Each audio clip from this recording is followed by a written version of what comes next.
العاشر وحاط بجربيته الماي وحاط بجربيته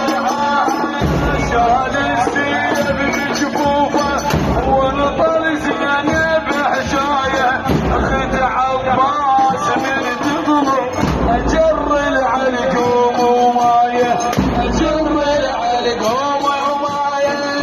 غيرانه بخدم تشقال غيرانه بخدم تشقال وبزمج عاجز الرايه اخو العلويه شال الموت ودجع للحرب ثايه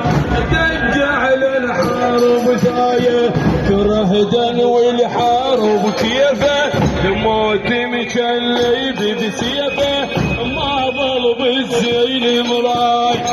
راحوا بالحرب داير سلم مركض العاشر وحط بجربيته الماي وحط بجربيته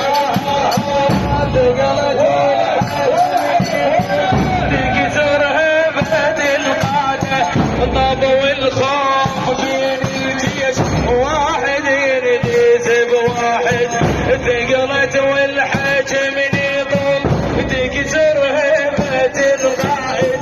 طابوا الخوف بين الجيش واحد يرديس بواحد